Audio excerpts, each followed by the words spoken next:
Podcast 12 of the Abdomen series. Clinical considerations of the abdomen. This podcast is going to consider some clinical aspects of the abdomen, including problems associated with the peritoneum, the esophagus and stomach, the small and large intestines, and the accessory digestive organs. So let's start with the peritoneum and consider peritonitis and peritoneal adhesions. Peritonitis is when the peritoneum becomes inflamed due to an infection via entry of bacteria into the peritoneal cavity. This can happen either during surgery or when the gastrointestinal tract is damaged or penetrated during trauma. As the peritoneal cavity is now compromised, gas, fecal matter and bacteria can enter the peritoneal cavity, leading to widespread infection, and this inflames the peritoneum and leads to peritonitis. With peritonitis, fluid, fibrin, white blood cells and pus may enter the peritoneal cavity, and you also will have an increase in muscle tone of the anterolateral abdominal wall, and the area will become particularly painful. When the infection has become widespread or generalized, the condition can be lethal, and it can be accompanied with nausea, vomiting, fever, and constipation. An entry of fluid into the peritoneal cavity as a result of portal hypertension, various cancers, infection, or heart failure is a condition known as ascites, and the fluid is termed acetic acid. This can result in the abdomen being distended, and the fluid entering the cavity can alter the normal movements of the abdominal viscera.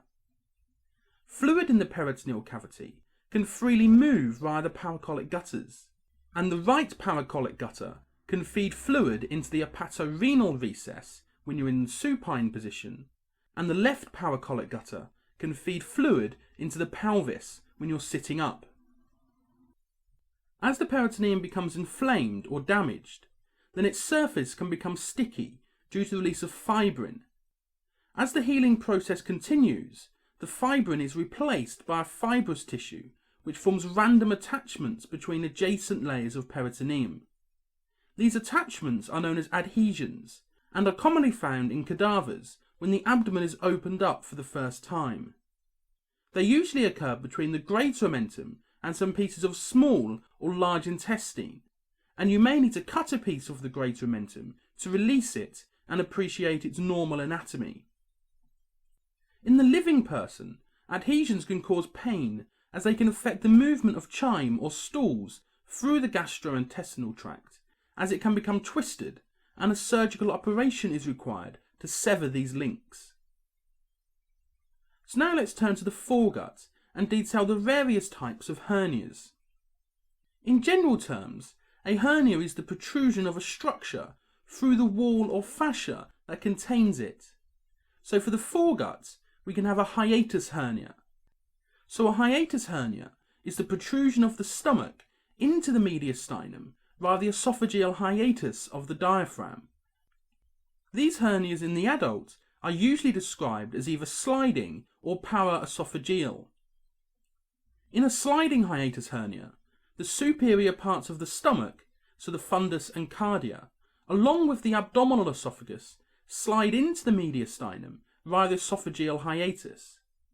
With this type of hernia, it is possible that some of the stomach's contents can regurgitate into the esophagus as the inferior esophageal sphincter is weakened.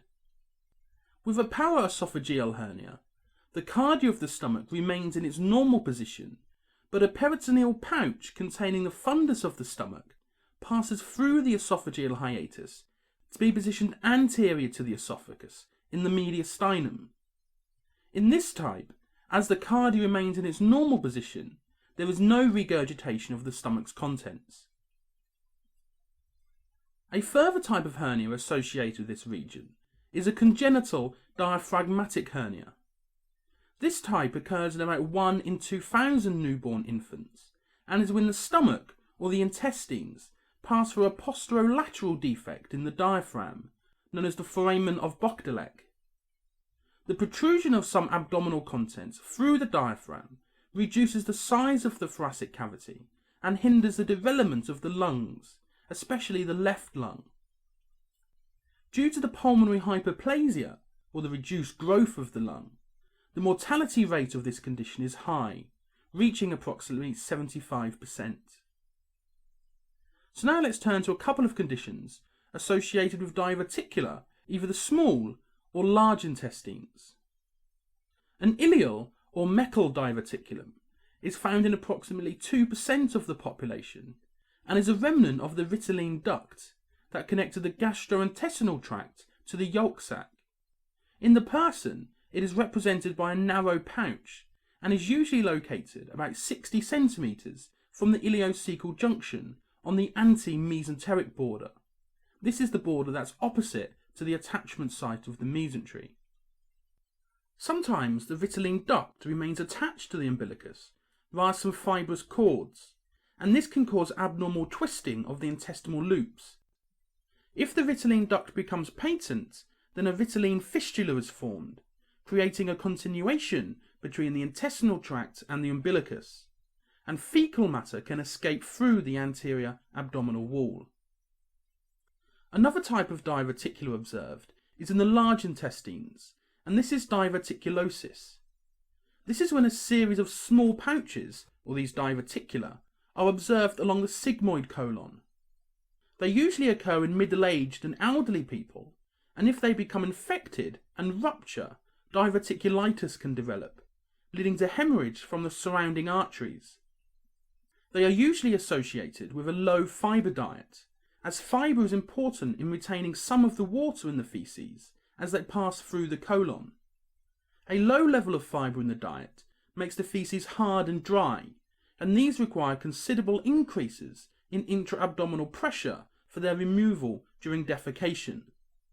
This increase in pressure within the abdomen, and therefore within the colon, causes the walls of the colon to dilate at points of weakness, and this dilation are those diverticula. If we just stay with the sigmoid colon for a moment, then as the sigmoid colon is attached to a mesentery, and especially if the sigmoid colon is particularly long, then it is prone to twisting, and this is known as sigmoid volvulus. This twisting of the sigmoid colon can prevent stools from being ejected from the rectum and the anal canal during defecation, and can lead to constipation. Now let's turn to the accessory organs and detail some problems associated with the biliary system. If a gallstone is formed in the gallbladder or biliary system, then the movement of bile throughout the system can be reduced. Blockage of this system may occur at the major duodenal papilla, which is the narrowest point of the system, and it will therefore prevent bile and pancreatic juice from entering the duodenum. If a gallstone is lodged in the cystic duct, then the gallbladder can become inflamed and lead to cholecystitis. Typically, a person suffering from cholecystitis is said to experience pain initially in the epigastric region, but the pain later spreads to the right hypochondriac region as the parietal peritoneum becomes involved. If the diaphragm becomes irritated, then pain will be experienced at the right shoulder region, as the phrenic nerve, which supplies the diaphragm, refers it here. A person suffering with gallstones may require a cholecystectomy, which is the removal of the gallbladder. If bile cannot leave the biliary system due to a gallstone, then the bile is eventually absorbed into the bloodstream, and this is then deposited on the surface of the body in the skin, resulting in jaundice. So the final clinical consideration I want to detail is pancreatic cancer. Now, pancreatic cancer is often inoperable and is fatal, with the average survival time being 2 to 3 months after the initial diagnosis. Due to the position of the pancreas, pancreatic cancer is usually associated with back pain and poor venous drainage and portal hypertension, as the inferior vena cava and portal vein, which are directly posterior to the pancreas, are compressed. As the pancreas has an extensive lymphatic drainage to numerous inaccessible lymph nodes, the metastasizing cancer cells rapidly spread to surrounding tissues like the liver, and this makes surgical intervention virtually futile. So in this podcast, I've detailed some clinical considerations of the abdomen.